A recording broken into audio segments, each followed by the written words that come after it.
مازال في تغذية ثنائي القطب ار سي. وصلنا للمرحلة ديال دراسة ثنائي القطب ار سي. وصلنا كتبنا شفنا طريقة كتابة المعادلة التفاضلية. في هذا الشريط هذا إن شاء الله نتعرفوا على طريقة الحل ديالها. إذا المعادلة التفاضلية للتوتر أس سي خلال الشحن توصلنا لها هي هذه.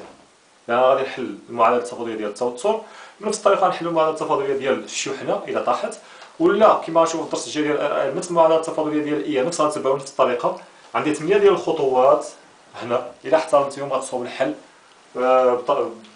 بسهولة. لأن أول حاجة هذه المعادلة التفاضلية هي من الدرجة الأولى، حلها يكتب حل المعادلة التفاضلية يكتب كالتالي. إذا هذا الحل كيتعطى لنا. إذا عطاوكم هما شي حل في التمرين التزموا به، ما عطاوكمش كتاخذوا هذا اللي عندنا في الدرس. أس سي دو تي كيساوي لنا أ إكسبونونسيال ألفا تي زائد تي. نقدروا نقولوا ناقص ألفا تي أو ألفا تي على حساب، إذا ماشي إشكال. الخطوة الثانية، مادام أن في المعادلة التفاضلية عندي أس سي والاشتقاق ديالها، غنحاول نشتق الحل. إذا لدينا هذا، إذا دير أس سي على دي تي كيساوي لنا الاشتقاق ديال الإكسبونسيال، الشقات اللي الفوق هو ناقص ألفا في أ إكسبونسيال ناقص ألفا تي، الشقاق ديال بي هو صفر. إذا اش غندير الآن؟ إذا هادو أس سي حل المعادلة يعني كيحققها، إذا غنعوض أس سي والاشتقاق ديالو في التعبير ديال المعادلة. نعوض أس سي و ديال أس سي على دي تي في المعادلة التفاضلية، فنجد هنا هاد الخطوات هادو نحاول نصحح الأرقام حتى من بعد ونكملهم. إذا ار سي الاشتقاق أس سي قلنا هو هذا، هو ناقص ألفا، ناقص الدال الأول ألفا في أ إكسبونسيال ناقص ألفا تي زائد أس سي هو هذا أ إكسبونسيال ناقص ألفا تي زائد بي كتساوي لنا أو. إذا المرحلة اللي من بعد هي كنعملو بأ إكسبونسيال وكندوزو الثوابت للجهة الأخرى. إذا نعمل بأ إكسبونسيال ناقص ألفا تي، شنو غيبقى عندي هنا؟ إذا حيدت أ إكسبونسيال يبقى عندي ناقص ار سي في ألفا ناقص ار سي في ألفا، وهنا إذا حيدت أ إكسبونسيال يبقى لي واحد زائد واحد كتساوي لنا هاد بي دوز للجهة الأخرى هي أو ناقص بي.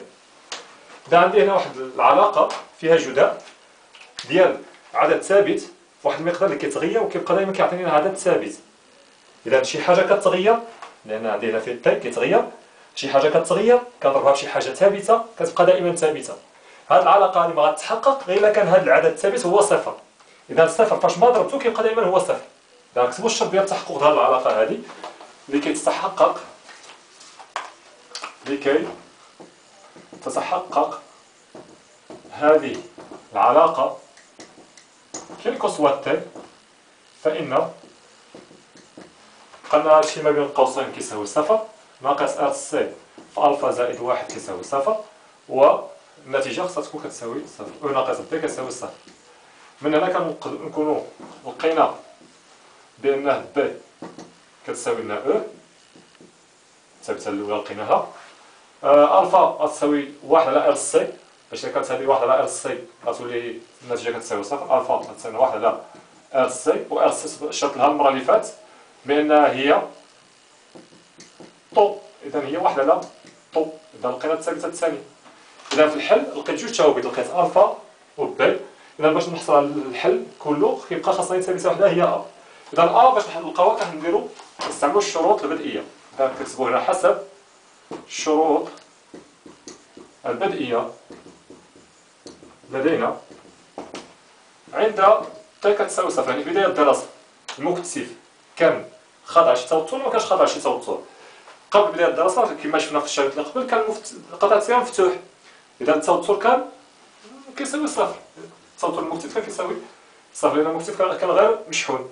إذا ناخذ هادو بجوج وندخلهم في التعبير ديال أس سي. إذا أس سي شحال غتساوي؟ صفر فوق تاش، إذا كانت ستة كتساوي صفر، إذا كنعوضهم تما صفر كيساوي لنا أ إكسبونسيال ناقص ألفا في صفر زائد بي. إكسبونسيال صفر هو واحد، إذا كنلقى هنا بأن صفر كيساوي لنا أ زائد بي، هذا كيعني بأن أ كتساوي لنا ناقص بي، و بي شفنا بأنها هي أو، إذا كتساوي لنا ناقص أو. إذا هنا كنكون لقيت الثوابت ثلاثة، كنمشي لتعبير الحل كنعوض الثوابت، هذاك هو اللي كيكون الحل ديال المعادلة التفاضلية. إذا حل المعادلة التفاضلية هو أو سي دو تي كيساوي لنا أ اللي هي ناقص أو إكسبونسيال ناقص تي على طو زائد بي قلنا كتساوي أو نعملو هنا بأو كتجينا أو سي دو تي أو عامل ديال واحد ناقص إكسبونسيال موان تي على طو. إذا هذا هو التعبير ديال التوتر أو سي خلال الشحن ديال المكثف أو خلال استجابة ثنائي قطب ال سي لرتبة التوتر صاعد. شكرا وإلى شريط مقبل.